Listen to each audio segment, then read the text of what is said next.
Good afternoon, everyone. Thank you very much for joining us at this panel. Again, my name is Tucker Reed. Just going to bring up each of our panelists here quickly. Micah Kotch from UrbanX.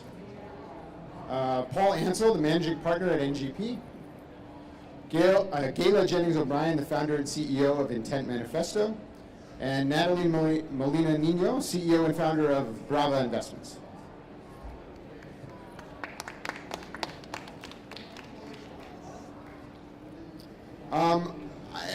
Rather than a kind of staid, boring introduction, I thought we could just hop right in. We've only got 45 minutes. There's a lot of exciting themes to cover here. One of the themes of this conference is investing in the future. And so, Micah, by way of introduction, when you talk about UrbanX as well, why don't you tell us what investing in the future means to you? Sure. Thank you all for being here, and what an awesome second year of the conference. So, investing in the future for us really kind of comes down to more efficient, more livable, more enjoyable cities. So a couple of sectors that we think startups can have some leverage on. So it's New York. We see a lot of building tech, a lot of construction tech, built environment kind of companies. Mobility and transportation, last mile logistics. We see a lot there. Those tend to be where we see most deal flow. Energy and grid. So efficiency, renewables, smart grid, those kinds of things. Public health and safety. We see a lot in gov tech and civic tech.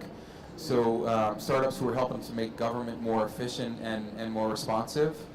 Water tech, we see some consumer water plays, not really big, heavy, capital intensive startups, but ones who I think have maybe a faster approach to the market.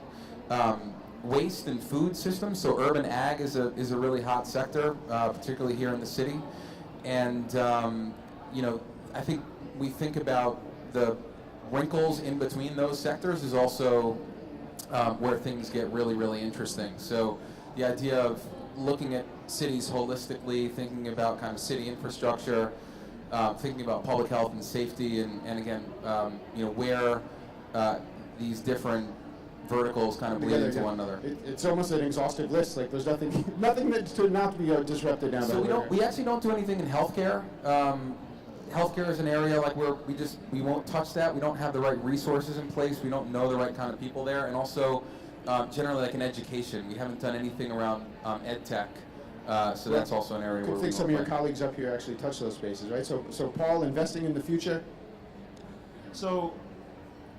I think in the last couple of weeks, last week there was a company that was funded, Earth Now, $1 billion startup. Is the highest amount of capital raised by a startup ever. A couple of weeks ago, a company called Ant Financial in China announced it was going to raise money at $150 billion valuation, the highest private valuation for any tech company in the world. And last year, SoftBank announced that it was going to launch and it has a $100 billion fund, which is 30 times larger than the next largest fund. So what's going on? I think what's interesting about the technology today is we have the confluence of cloud, mobile, sensors, and intelligence, and that offers an opportunity for us to disrupt industries and for change the way consumers live. Now, there's a lot of ways that we can look at that, but within the context of cities, we have an opportunity to really transform the way people commute, to get back and forth to work, the way they work, and the way services are provisioned to us. And we think when we put those together, there's an opportunity to really re-architect the way our cities are designed. We can get more into that, but that's the short. Excellent, yeah. Gayle. Yeah, I'm going to answer the question a little differently and not talk about sectors that we're interested in, but rather another starting point, which is our thought is that to invest in the future, you've got to invest in women, and you've got to invest in women of color. And that the next Google, SpaceX, Facebook sits in that population, and that we have to intentionally, all of us, look for that diversity, that inclusion of voices, And if we do that, we will drive the innovation that we want. So when we think about investing in the future, it's actually investing in women entrepreneurs of color that are building these tech companies. And we can talk later about what some of those sectors are, but that's our starting point. Yeah. Yes, applause, please. Come on. I sit on Gayle's advisory board, so we have a lot of values in common. But for me, I'm still just excited she said yes to sit on our advisory board. For me, I think there's room in the market for a lot of different theses, and I think that years ago, certainly before the last election, I took issue with all of the war metaphors that we used in business. You know, we go into the war room to work on proposals. We use all these war metaphors in business. I thought it was sort of off-putting. I actually like those war metaphors now. Things have changed a lot. But I think that when you're attacking a problem, you have to attack it from all sides. Gayle, the different theses, even on the stage, attack the problem from different sides. For me, it's about structural. So for me, the way that I invest in the future is by investing in a long view capacity. I don't want to do spray and pray. I don't want to invest in 100 companies banking on 80 of them going bankrupt, hoping that 10 of them survive and that one of them becomes a unicorn. For me, long view investing involves de-risking and then bringing in 5 or 6 companies a year and making it my business to make sure that they're successful. And in my case, I focus on education, healthcare, and consumer. And the one unique criteria, apart from the criteria that anybody would use in terms of solid later stage businesses, is that they have to prove to me that in some measurable way they are impacting economically the lives of women. Excellent. And both of you focus a lot on supporting female entrepreneurs, but you kind of go at it from different angles. Gayle, you were mentioning to me an agricultural marketplace that is an interesting play for you right now. Maybe you could, though, indulge us a little bit, and both of you talk a little bit about some of the interesting ventures that you're seeing come up through your pipeline. I don't focus on women entrepreneurs. I focus on investing in women. I say that, again, systems thinking approach, long view approach. I look at it as an ecosystem, and what I see is that while black and brown women, for example, are more entrepreneurial than anybody else in this country, what we also know is that the majority of them, over 90% of them, are in micro businesses that are not really investable today. And so it becomes a question of how do you take that entire ecosystem of already highly entrepreneurial people and raise them up. And so for that, I don't care who the founder is, right? One of my favorite investments is a company that will be taking the birth control pill over the counter for the first time in history in the developed world. That's game changing, right? And that for a deal like that, it's irrelevant who the founders are, right? And that's the premise for me. It's 2 guys come to me and they cure breast cancer. Why would I not invest in them? That makes absolutely no sense, right? And so for me, it's very much focused on who is the recipient of the benefit and who are the people that are seeing that economic improvement. And for me, it is really about investing in women entrepreneurs, and it's also about solving big problems, right? Big consumer problems, big market problems. And so think about this. The 800 companies that are started a day by women of color, only 30 of them in the last couple of years got VC funding or were deemed worthy for VC funding. So my universe, the women that I'm looking at and the kinds of companies I'm seeing, in many ways are hidden figures like in the movie, right? And so the things that I see, and I'll share a few with you, it's not about the fact that they're women and they're women of color, but they just happen to be rock stars, and we see it before anyone else in the market does. So while Silicon Valley and the rest of the VC world is over here and raising and competing on price and valuation, I'm over here with these women that in many ways are invisible to all of you. Case in point.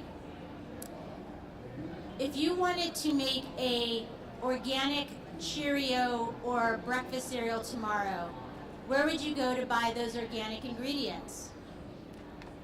You can't buy them on the market like you would oil or gas or soybeans. Well, guess what? There's a woman of color who is building that commodity trading platform. She just happens to be a woman of color. You sent a text to your ex-boyfriend last night in the heat of a moment or in the 3rd glass of rosé. After making a bad decision. Making a bad decision. You want to delete that text that technology is being designed by a woman of color. I take a picture of this woman over here in this amazing outfit, and we want to figure out where she got it from. Right now, it's very hard to shop that, right? I took a selfie. I have no idea unless I go over and ask her where she got it. There's a woman of color who's creating the technology for that. Those are the women I see, but they're women of color. I also see companies that, again, when I talked about inclusion and voices, when I think about healthcare, and that's an area I look at, when I think about financial products, I want a voice of someone that looks like me. The dropout hoodie guy is great. I don't know that he can really think about my body in the same way that someone who has my body does. So I also look for companies that, again, have that voice in the products they're making. Yeah, it's one of the unifying themes of all of you is you take a very hands-on approach with all your investments, right? It's not just let's dabble a little money here and see what happens. I mean, Micah, at UrbanX, it's a full-on accelerator. I mean, talk about the services that you're bringing to bear for the companies that we're in. You know, to the point raised earlier, like what we try to do is to de-risk companies that we work with. So that takes the form of a 5-month intensive, incredibly hands-on. It's a partner-led program. It's not a mentor-led program. I think that's an important distinction. And, you know, ultimately what we try to do is to help teams with customer development. You know, I still think, like, just to get a sense, how many entrepreneurs in the audience? I see some of our alumni out here, but like, how many of you folks are entrepreneurs? Okay, so a lot of founders, I think, that we meet have this great idea that they've cooked up in their head, but they haven't actually talked to any real customers about whether or not it solves a problem for them. So we deeply believe in some good old-fashioned customer discovery and customer development. You know, after that, then you can, you know, once you know what you're building and who is going to buy it and how they're going to buy it, then you can start to think about traction. You can start to think about your fundraising process. And believe me, like, fundraising needs a process. You know, I think the best founders really manage a process with investors, with partners, and so we help them kind of with that. We also help them with product development. I think that's another value add of the program is we bring over designers and engineers from BMW and Mini, and they work hand to hand with our founders alongside folks who we refer to as our experts in residence, things like software development, user experience, mechanical, electrical engineering. So it really is kind of a full service program, and it's intensive. I think what we try to do is to kind of help founders develop the right kind of cadence so that post-program they have a good expectation of what the real world is like in terms of building their team and managing a board. Or even how to position their product for their customer base, right? I mean, we do a lot of work with real estate technology companies, and you know, very smart entrepreneurs, great ideas. They're coming in new to the space. They're seeing things differently than the traditional players have.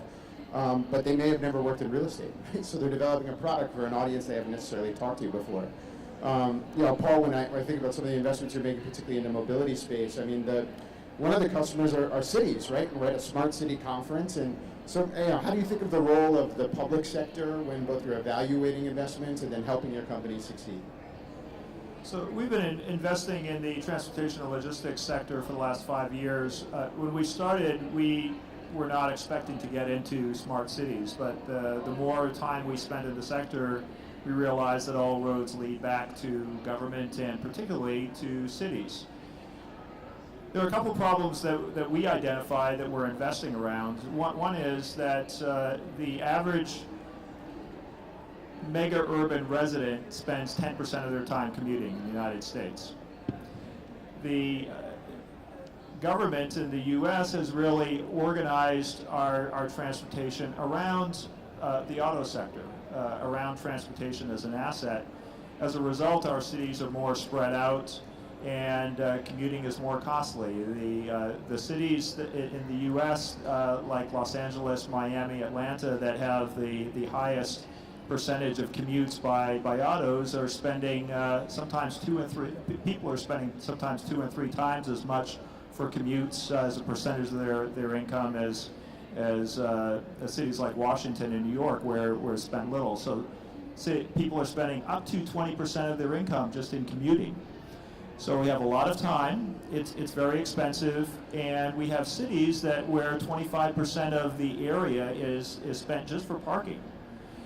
we think if we go to a transportation as a service approach, which is much more like a reliance on public transportation or private with a public policy approach, we can reduce our commute times by an average of 30 minutes per day. We can cut our costs in half, and we can have much more either denser cities or cities that have much more greenery by taking out the blacktop parking areas that we have. So what you're describing would obviously improve the experience of a city. My background is government. To say that sometimes government necessarily isn't at the forefront of enhancing the user experience. I mean, what have you found has been a real hook in terms of getting policymakers and government officials to think about the future in ways that they can't see physically manifest today, but you can tell where we're headed? We've had very positive input and response from everyone we've talked with within government. You've got a magic sauce. You got to bottle that and share that with everyone. Well, I'll give you one example, which is half of our commute time is spent in the first mile and last mile if you're using public transportation. So if you can provide better alternatives for getting to and from your, let's say, the bus station or train station, then what we found is that the ridership increases by 25%. We've seen that in Minneapolis when you put, say, bike share right next to the train stations. The beauty of some of these micro-mobility, that's what we call the micro-mobility transport options, is they're green, they're healthy, and they're not costly. And so there's been tremendous, I think, reception to thinking through how we might better leverage that for our transportation system. Interesting. Yeah, look, at the end of the day, cities are made up by people, right? One of the themes here today is powered by people, right? Which I think is a really interesting take on the whole smart cities discussion. I mean, Gayle, it looks like you go ahead. Yeah, I was going to say, the other way that we look at cities is there a ecosystem within that city where that entrepreneur or where that startup is that can also help them be successful? And so that actually plays into our criteria and how we think about where our investments are. The beauty for me is that I see it around the globe. I just came back from Oslo and amazing entrepreneurship. Detroit, I mean, people there are hustling, they're scrappy. Casablanca, there's an amazing female entrepreneurial community.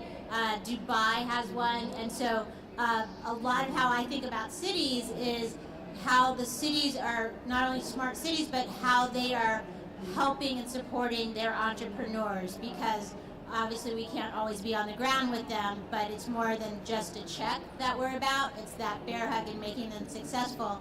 And back to what Nathalie said, right? Like VC economics is, is crazy, right? You make 100 deals and hope that, one of them, you hope one of them returns capital, you hope the other one keeps the lights on, and then you just don't give a shit about the others, right? Like it's just a horrible, on an economic math, when you run the numbers.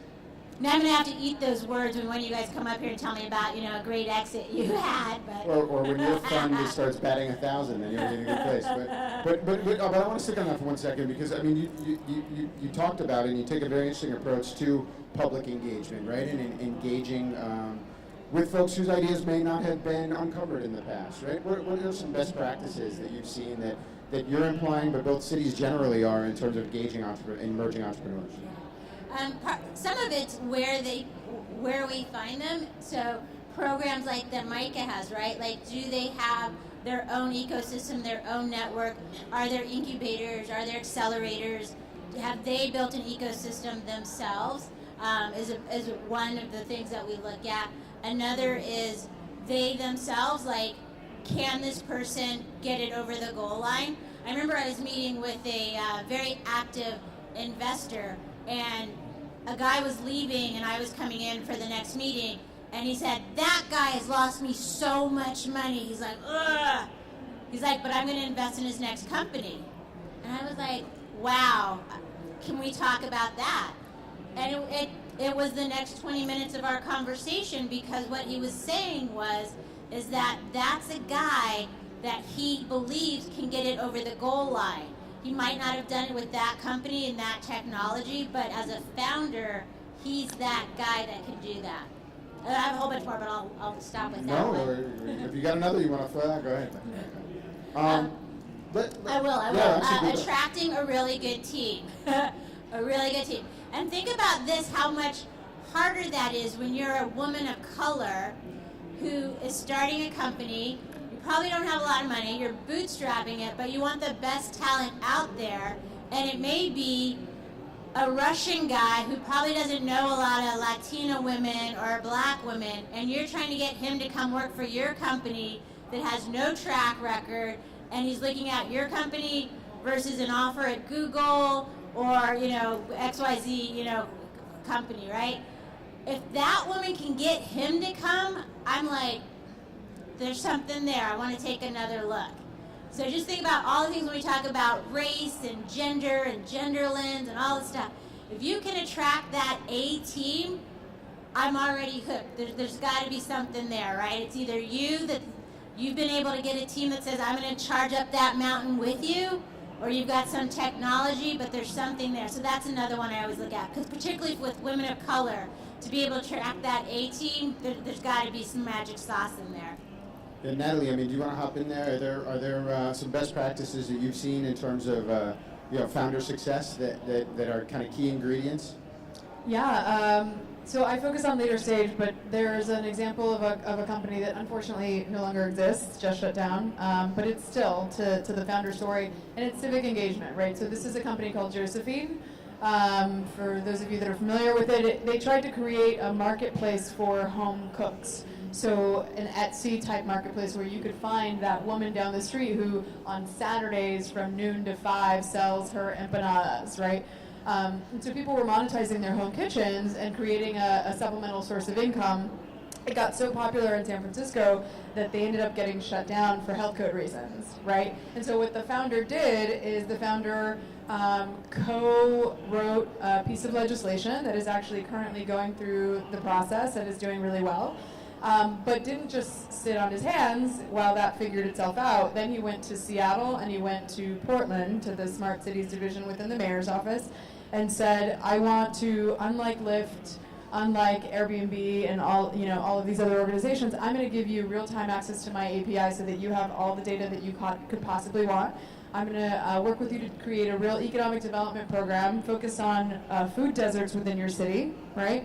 And I'm going to be a good citizen in your city, but in exchange, I want you to march into the state capitol with me and ask for a 2-year stay of enforcement on any health code issues with my company. And they did that in Seattle, they did that in Portland, while the situation in San Francisco was resolving itself, and it looked amazing. And unfortunately, the only reason that it finally broke down, they were wildly successful in both Portland and Seattle, was enforcement issues. So you had state saying, we won't enforce the health code issues, we'll give you that 2-year stay of enforcement, but then you had city officials confused, knocking on people's doors and harassing cooks. And so there was a miscommunication and a disconnect. And that's just, if that government communication and if those agencies had collaborated and executed as they had committed to, we would have a thriving entrepreneur and a thriving business, hopefully going national into more cities. Instead, because of the failure of the government to do what it said it was going to do, the company is no longer. But what's interesting is now the founders are focusing on the legislative piece,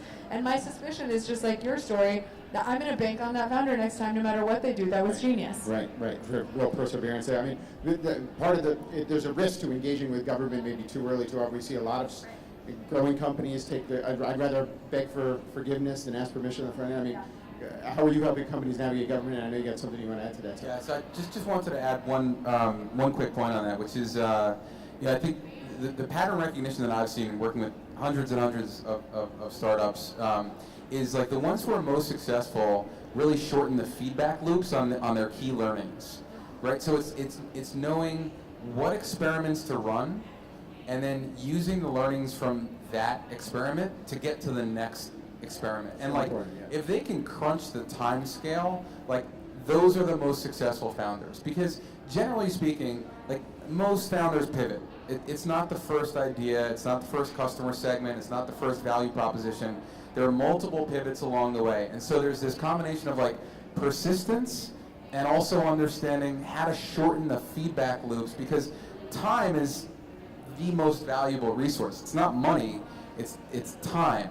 And can you stay alive long enough to again, figure out a scalable, repeatable business model? And if you can crunch that time scale to kind of get to your next learning, I think like that's for me is like the hallmark of a really great team. Intelligent founder. Yeah, I mean, talk about de-risking enterprises, right? I mean, I can't tell you how many real estate tech startups I work with, and they're like, well, we're going to disrupt this and that by doing that. And I don't understand my customers' behavior and why they behave that way. They should just adopt this. This is going to be the next best thing, right? You can't force your customer to change their thinking just because your product is a little bit more efficient. All right, so let's shift gears quickly in the kind of last segment of our time here and kind of talk about some of the buzzwords that are out there in the VC space these days. I was doing a little research before we got here. And IBC is, tracks a lot of the investment platforms. The term insurance has jumped by 2,500% in the description of companies in the last since 2010. What's going on in the insurance space that you're seeing in healthcare, and why are people really globbing onto that? I'll say that I think that if we're looking at a macro level of why something would start trending, I think it has a combination. It's a combination of things, not the least of which is ICOs and getting sued by the SEC. Not the least of which is Me Too and Time's Up and harassment issues. I know that Silicon Valley Foundation, for example, right, which has invested probably, billions at this point, is about to lose probably their chief executive and their founder, not because he did anything, but because there were people on his staff who have now resigned who were involved in harassment. And so this is somebody who wasn't directly involved, but who is being held responsible because maybe he was aware, maybe he didn't act. And so, it becomes a question of how do you de-risk, how many degrees of separation, what sorts of issues, are they new, are they the sort of issues that have always existed, like in the case of harassment, but for whatever reason we've woken up to them and now we suddenly care. And so it's hard to as an actuary, right? How do you take something that has always existed, but somehow the society dynamic is changing and it's costing people money? Yeah, I mean these are real questions, right? And so I completely understand why insurance is suddenly more important. Everyone's looking to protect themselves, hedge a bit, and yet we're all, in the crypto space. And so on one hand we're looking at risk, on the other hand we're jumping off cliffs. So I totally went a different way, and I was like, well, probably because insurance is prime for blockchain, right? Like it is, well, so many sectors and industries are prime for blockchain and, digital ledgers. But that, I kind of went that way. But, right before this panel, I was talking to someone about pivot tables and how we love them. So I sort of just went on a geeky path. So her answer is probably more correct. Geeks are the most fun. All right. Anything in the healthcare space that Well, I would just maybe broaden the point, which is that we are moving to data-first companies. Think of a user experience or an industry where data moves to the center of the industry, and in doing so, it fundamentally changes our personal experience or it disrupts industries. And so there's a tremendous amount of capital going into the financial sector because that fundamentally is a digital industry. And what we will see is across a whole variety of industries, those that can be digitized are going to be transformed. McKinsey has said that the internet touched 15% of GDP. The Internet of Things is going to touch the other 85%, and that's what we're seeing. Industry after industry is going to be disrupted by data and the intelligence that comes with that. Yeah, so I would agree with that. I mean, I think venture, just as an asset class, tends to be very susceptible to the herd mentality, particularly out in the valley. Most industries, but yeah, venture too, right? But I mean, particularly venture. And there is a lot of fear of missing out, and so that's why you see everything is blockchain. Like everything is on blockchain, AI, IoT. You're like, okay, everything's a platform. Every buzzword. Yeah, and I think like valuations are insane. Like Paul started, with some really great points, but like SoftBank has kind of changed valuations, and you can argue whether it's for the better or for the worse. I guess it depends on like what side of the deal you're on. But like valuations are really crazy for companies that that are not making money and have a very difficult path to understand how they're actually going to make money. So Paul? Yeah, I just to tag on to that, if you're an entrepreneur, don't go to the place where everybody else is going. Find something and do something different. If you're an employee, then absolutely ride that wave. Job security, right? That's interesting. Say something again? Oh, okay. Paul, I think one of the other factors that make a lot of the smart cities work, though, is really the kind of cross-disciplinary nature of this, right? I mean, I know that you've been thinking about health, smart mobility, something you describe as intelligent enterprises, right? What's the sweet spot where you see all these things kind of coming together?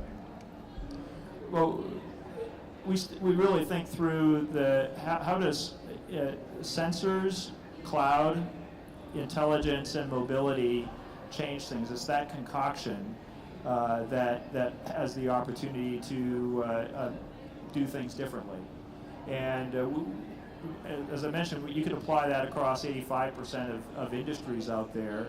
We're not trying to boil the ocean, so we focus deeply on three sectors: the health sector, transportation, and intelligent enterprise. I guess no conversation about venture these days doesn't seem to also touch on the robots, right? Artificial intelligence, drones, right? The robots are coming. Are you all seeing a lot of deal flow in those types of spaces? Is it something that you focus on? Are you like it's market saturated? It's more of the same? Micah, are any of the companies that are on the accelerator? So I'll just give one example from our last cohort, a company called Robotics. Robotics was a spin out from Carnegie Mellon.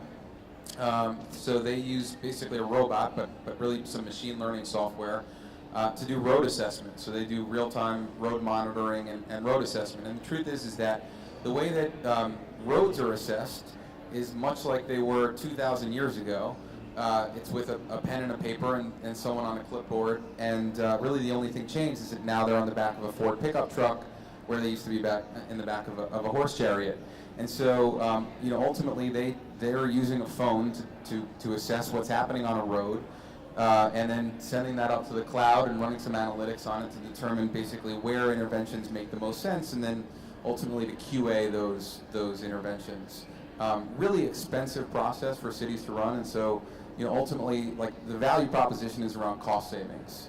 And because mayors and others are responsible for the roads, like there's a level of transparency that says, yes, this road was fixed, or here's how I'm going to allocate this finite pool of capital. So I think we see a lot of machine learning and robotics kind of helping to automate tasks and also augment humans who are doing work that where they ultimately kind of need some assistance in order to do their jobs better. That's I think the lens by which we look at that phenomenon. My background is machine learning and natural language programming and computational linguistics. So I see it, but for me it's not so much a new thing, because in the machine learning space around dictionaries and around language, we've been doing this for a long time, right? And it hasn't eliminated the need for translators and interpreters and human beings. In fact, my last venture that I thought I was retiring from tech with was the largest private crowd in the world. We had 70,000 people in over 40 countries who were just helping the algorithms get smarter, so that the Croatian version of the Google algorithm knows that country's version of the Big Apple, right? Doesn't mean apples, it means New York City. And so that level of sort of manipulation, right? There's this fallacy, right, that algorithms learn by themselves and they're all, everything is sort of on its own. And the reality is all of these systems require human beings. And so what's interesting to me is, yes, I'm seeing the robots, yes, I'm seeing all these sorts of plays, but what's always interesting to me is to see founders and to see companies that are finding innovative ways to make sure that the human side of the equation, there's always a human side of the equation, is done in a way that is somehow better, faster, cheaper than in the past. There is no equation that I have seen that doesn't involve that. Right. So I broke my ankle, that's why I've got this boot on. And the surgeons that put all the pins and titanium in there, we had a very good conversation about robots and how they're going to be taking over in the operating rooms. So humans, yes. Robots, yes. Absolutely. And guys, before we run out of time, I'm going to do a shameless plug. Go ahead. If you guys believe that investing in women, and particularly women of color, is a smart investment, please go to our website, intentmanifesto.com. It'll take 1 minute for you to sign our pledge. Just your name and your email. We're trying to get to thousands of people signing this to say that women and investing in women is a smart investment. And we're taking it to places like the United Nations and the Nobel Peace Prize Center where I was at, that I was talking about earlier, to say that this matters and this is important. So if you believe that and you're thinking, what do I do? Just go to the website, Intent Manifesto, and just name and email so that we can get this stack of people who stand Intent, behind us. I-N-T-E-N-T. Yes. Paul? Yes. So one of the reasons we're here, one of the reasons I'm here, is that regulation is important when it comes to the adoption of technology. Let me give you an example. It's a company called Zipline, which is an automated drone company, which is saving over 1,000 lives per year in Rwanda by transporting critical medical supplies such as blood to remote parts of Rwanda that otherwise, and to getting it there within a half an hour, when otherwise it would take at least a half a day to many days, and as a result saving literally thousands of lives per year. Been so successful there that Tanzania has just started to adopt that system. Drones can't fly in the United States because of regulation and safety issues, and yet, if we had that capability in our cities, we could reduce the loss rate on heart attacks by 50%. So. Adoption of smart regulation that allows some of these technologies to come in critical ways can really make a difference. It's such an interesting point, right? So many policymakers in cities, until they say the physical manifestation of something, they don't want to react to it or deal with it, right? We were doing a lot of work in Pittsburgh this year, and everyone wanted to talk about parking. And parking is a near and dear thing in any city, right? People are obsessed with parking, take away their parking spot. It's like the third rail of local politics. You don't touch parking. But I was like, this is a kind of unnatural obsession with parking. What's going on? And it was because Uber has their testing facility there for their autonomous vehicles. And you actually, like every 9th or 10th Uber you call is actually one that's being operated autonomously. So you get in and you see it. You actually see the physical manifestation of these cars happening, taking place today. But like with drones or others, I mean, how do you convince a city to be the first to take that risk, to designate a zone to allow for drone delivery or testing out of another kind of beta technology like that?